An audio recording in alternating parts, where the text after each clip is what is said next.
लो दोस्तों, आप कैसे हैं। और मैं विजय कुशवाहा और आप देख रहे हैं बजरंग बेज भंडार यूट्यूब चैनल। और आज हम बात करेंगे उड़द की खेती के बारे में।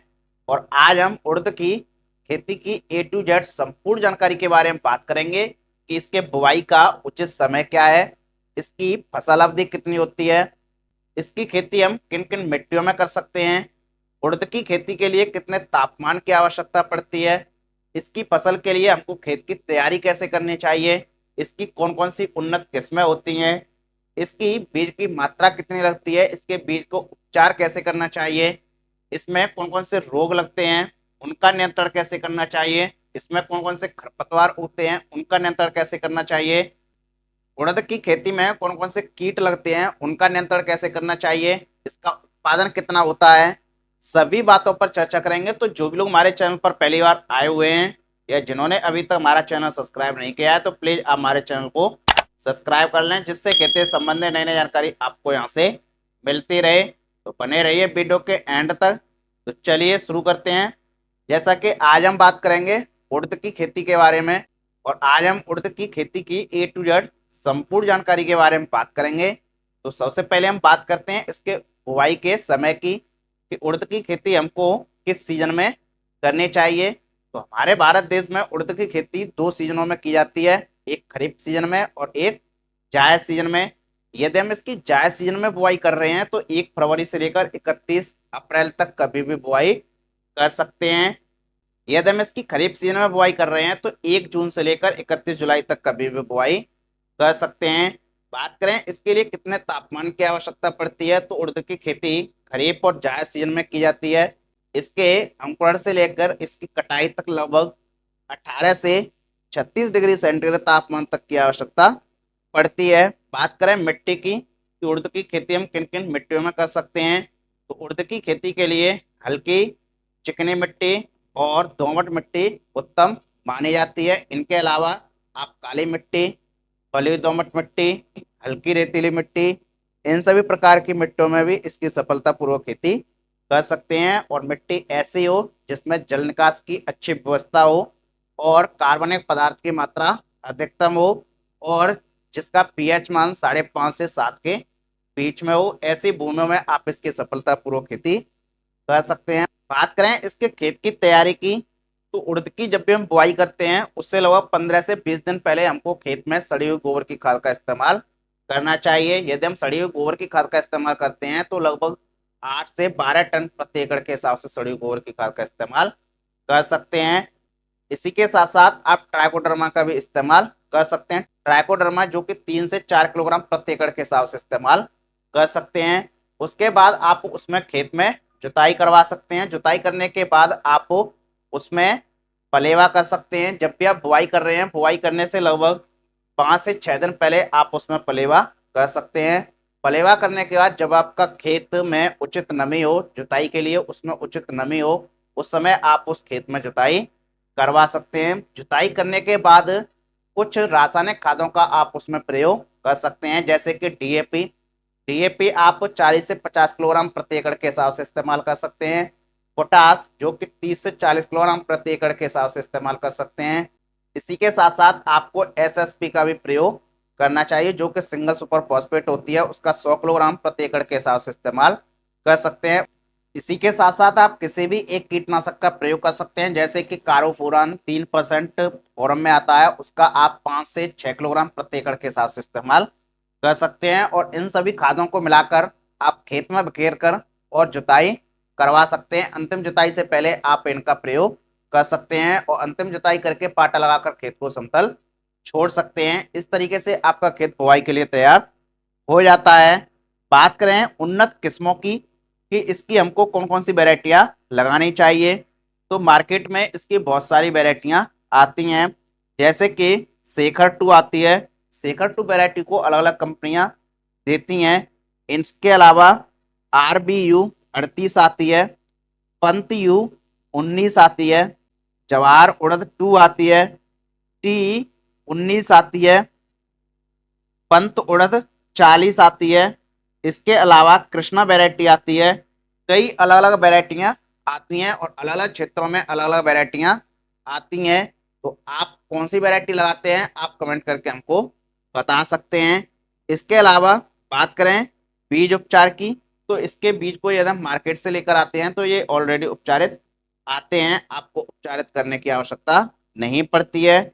यदि आप घर के बीज की बुआई कर रहे हैं तब आप इसका बीज उपचार कर सकते हैं। यदि आप बीज उपचार कर रहे हैं तो राइजोबियम कल्चर की 5 ग्राम मात्रा और पीएसबी कल्चर की 5 ग्राम मात्रा से आप प्रति किलोग्राम बीज को उपचारित कर सकते हैं। जो भी दलहनी फसलें होती हैं जैसे कि उड़द है, मूंग है, इनके अलावा और भी फसलें हैं, उनमें आप बीज उपचार के लिए पीएसबी कल्चर और राइजोबियम कल्चर का प्रयोग कर सकते हैं। बात करें इसके बुआई के तरीके की, तो इसकी बुआई हम सीड ड्रिल मशीन द्वारा करते हैं या देसी हल के द्वारा भी हम इसकी बुआई कर सकते हैं, या हम छिटकवा विधि के द्वारा भी इसकी बुआई कर सकते हैं। यदि हम इसकी बुआई कर रहे हैं तो इसकी लाइन से लाइन की दूरी लगभग 20 से 25 सेंटीमीटर होनी चाहिए और पौधे से पौधे की दूरी लगभग 4 से 6 सेंटीमीटर होनी चाहिए। बात करें उर्वरक और खाद प्रबंधन की, तो जब भी हमने इसकी बुआई की थी उस समय हमने आपको इसके खादों का विवरण बता दिया है।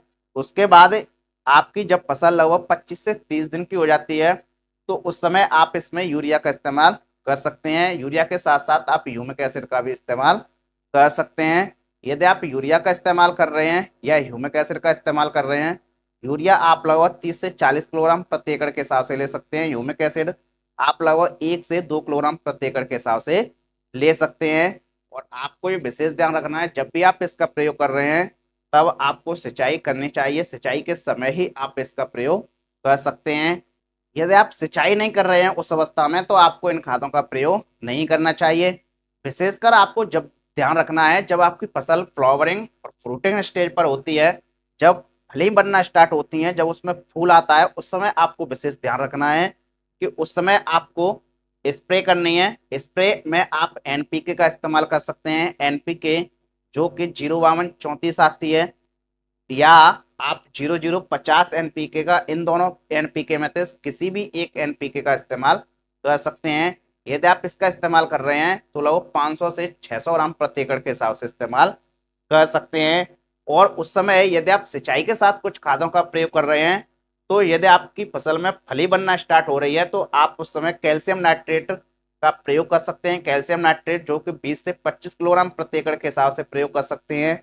या फिर आपके यहाँ यदि लिक्विड में पोटास मिल जाती है तो आप लिक्विड पोटास का 1 लीटर से लेकर 2 लीटर प्रति एकड़ के हिसाब से सिंचाई के साथ प्रयोग कर सकते हैं। यदि आप पोटास का इस्तेमाल करते हैं तो आपकी फसल में देखने को मिलता है कि आपकी जो फली में दाना है वो काफी मोटा होता है, आकर्षक होता है और फलियों में अधिक दानों की संख्या मिलती है। और इसी के साथ साथ आपको बोरॉन का भी इस्तेमाल करना चाहिए। बोरॉन यदि आप स्प्रे में प्रयोग कर रहे हैं तो 300 ग्राम प्रति एकड़ के हिसाब से प्रयोग कर सकते हैं। यदि आप सिंचाई में प्रयोग कर रहे हैं तो लगभग 2 किलोग्राम प्रति एकड़ के हिसाब से प्रयोग कर सकते हैं। तो जब भी आपकी फसल फ्लावरिंग और फ्रूटिंग स्टेज पर होती है उस समय आपको खादों का विशेष ध्यान रखना चाहिए। बात करें सिंचाई प्रबंधन की, उड़द की खेती एक ऐसी खेती है कि इसमें कम सिंचाइयों की आवश्यकता पड़ती है। आप जब भी बुआई कर रहे हैं तो आपको ये विशेष ध्यान रखना है कि आपको पलेवा करने के बाद ही इसकी बुआई करनी चाहिए। यदि आप पलेवा करके इसकी बुआई नहीं करते हैं तब आपको जल्दी जल्दी सिंचाइयों की आवश्यकता पड़ती है जो इसके लिए हानिकारक होती है। तो आपको पलेवा करने के बाद ही इसकी बुआई करनी चाहिए। यदि आप पलेवा करके इसकी बुआई करते हैं तो जल्दी जल्दी सिंचाइयों की आवश्यकता नहीं पड़ती है। और जब आपकी फसल लगभग फ्लावरिंग स्टेज पर आ जाती है उस समय आपको सिंचाइयों की आवश्यकता पड़ती है। और आवश्यकता अनुसार आप 2 से 3 सिंचाई इसमें कर सकते हैं। जब आपकी फसल में फली बनना स्टार्ट हो रही है, फलियों में दाना बनना स्टार्ट हो रहा है, तो उस समय आपको अपने खेत में नमी बनाए रखना है। यदि नमी नहीं रहेगी तो आपकी फसल में फली भरपूर नहीं भर पाएंगी, दाना नहीं पड़ेगा और आपकी फली भी छोटी रह जाएगी। तो आपको ये विशेष ध्यान रखना है जब भी आपकी फसल में फली बनना स्टार्ट हो रही है, फूल आना स्टार्ट हो रहा है और दाने बनना स्टार्ट हो रहे हैं, उस समय आपको खेत में नमी बनाए रखना चाहिए।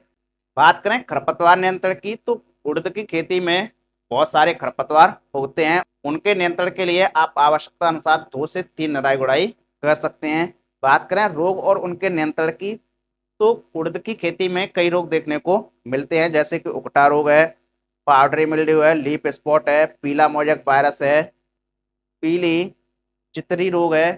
तो ये कई रोग देखने को मिलते हैं। इनकी रोकथाम करने के लिए आवश्यकता अनुसार आप 1 या 2 स्प्रे कर सकते हैं। यदि आपकी फसल में उकठा है तो उसके लिए हमने आपको पहले ही बताया, आप ट्राइकोडर्मा का इस्तेमाल कर सकते हैं बुआई से पहले। उसके अलावा यदि आपकी फसल में रोग हैं तो आप एक मार्केट में टेक्निकल आता है जो कि कार्बोंडाजिम प्लस मैंकोजेब 12% प्लस 63% डब्ल्यूपी फॉर्मुलेशन में आता है, जैसे कि यूपीएल कंपनी साफ के नाम से देती है।